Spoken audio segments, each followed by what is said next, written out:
Assalamualaikum warahmatullahi wabarakatuh. Alhamdulillah, alhamdulillahirabbil alamin wa bihi nasta'inu ala umuri dunya waddin. Wassalatu wassalamu ala asyrafil anbiya'i wal mursalin sayyidina wa maulana Muhammadin wa ala alihi wa sahbihi ajmain. Amma ba'du. Yang saya hormati dosen pengampu Dr. Siti Rodotul Jannah Esos Medcom. Saya pada video kali ini akan memaparkan sebuah jawaban tentang pertanyaan apakah mungkin surga untuk orang yang suka rebahan atau suka tidur. Baik, saya akan menjawab dengan jawaban bisa dan sangat memungkinkan sekali. Kenapa? Karena tidur merupakan bagian dari ibadah. Dengan apa saya mengatakan tidur merupakan bagian ibadah? Dengan tidur kita bisa meninggalkan maksiat. Kenapa? Karena dengan tidur kita tidak memiliki kemungkinan untuk melakukan maksiat tersebut. Saya akan memberi bukti kalau tidur tersebut merupakan bagian dari ibadah. Yang mana yang pertama tadi yang saya sebutkan barusan. Kita bisa meninggalkan maksiat. Kenapa maksiat itu terjadi dan bisa dihalangi dengan tidur? Yang pertama, maksiat itu bisa terjadi kalau kita memiliki kesempatan. Misal, maksiat yang saya maksud seperti menggibah, terus mencuri, atau naudzubillah bahkan berzina. Kalau kita tidak memiliki kesempatan, kita tidak mungkin melakukan hal tersebut. Meskipun kita sudah memiliki niatan. Misal, naudzubillah kita dari tempat maupun rumah maupun kosan lah bagi kita, bagi para mahasiswa, dari kosan kita memiliki tujuan mau mencuri. Nauzubillah min dzalik. Namun dalam keadaan yang ramai, kita tidak mungkin melakukan hal tersebut, yakni mencuri. Karena dalam keadaan yang tidak memungkinkan atau tidak memiliki kesempatan. Dan hal tersebut bisa kita patahkan dengan cara kita tidur. Karena dengan cara kita tidur tidak mungkin kita memiliki kesempatan untuk melakukan kemaksiatan tersebut. Itu yang pertama. Yang kedua,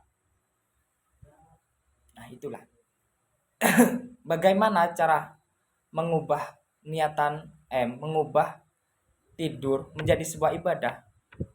Kan tidur merupakan suatu kebiasaan atau suatu kebiasaan lah.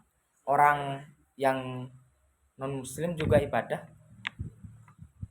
Jadi bagaimana cara kita mengubah atau membedakan antara kebiasaan dengan suatu ibadah? Dengan cara berniat. Yang pertama kita niatkan kita mau tidur untuk meninggalkan maksiat. Dengan cara kita tidur dan dengan niatan untuk meninggalkan maksiat, hal tersebut sudah bisa dihitungi sebagai ibadah. Bahkan dalam ceramah Gus Baha itu ada cerita sebuah wali yang mana wali tersebut sudah sangat suka dalam hal ibadah. Itu berkata demikian, apakah mungkin ada orang yang memiliki kewalian sekelas saya? Dan ditunjukkan kepada orang yang suka tidur. Itu wali yang setingkatan dengan Anda. Jadi bingung kenapa orang tidur kok bisa menyaingi atau menyamai tingkatannya dengan saya yang suka ibadah atau seorang ahli ibadah. Jadi jawabannya karena dia suka tidur dan hanya melakukan ibadah sholat fardu saja, memenuhi kewajibannya. Dalam artian memenuhi kewajibannya ya sholat fardu, nafkah keluarganya mungkin kalau punya keluarga. Tapi di cerita tersebut disebutkan tidur dan bangun ketika melaksanakan sholat fardu saja. Dan hal tersebut bisa membuktikan kalau tidur merupakan suatu ibadah. Dan tidur tersebut bisa menjadi sebuah ibadah yang paling baik di akhir zaman sekarang bagi orang-orang yang imannya pas-pasan seperti saya contohnya. Saya kalau tidak tidur, kemungkinan besar saya akan melakukan maksiat. Mungkin bicara hal yang tidak memiliki faedah, misal kayak ngegibah lah contohnya. Itu kalau saya tidak tidur. Bahkan dalam ceramah Gus Baha yang mengutip perkataan dari Imam Ghazali, hatta inna khairu ibadati an-naum. Di suatu saat akan ada zaman yang mana ibadah paling baik adalah tidur. Bahkan tidur ini merupakan tarkul ma'as atau cara meninggalkan maksiat yang paling baik bagi orang yang imannya pas-pasan seperti saya. Karena kalau saya tidak tidur, kemungkinan besar saya untuk meninggalkan maksiat tersebut sangat kecil. Dan meninggalkan maksiat ini lebih susah dibandingkan melaksanakan ibadah. Seperti dalam ceramah Ustadz Abdul Somad, ada seorang jamaah yang bertanya, apakah lebih baik mana antara melakukan ibadah dengan meninggalkan maksiat? Dan Ustadz Abdul Somad tersebut menjawab dengan perkataan Imam, mengutip dari perkataan Imam Ibnu Athaillah As-Sukandari yang menulis kitab Hikam. Itu menjawab kalau meninggalkan maksiat itu lebih baik daripada melakukan ibadah.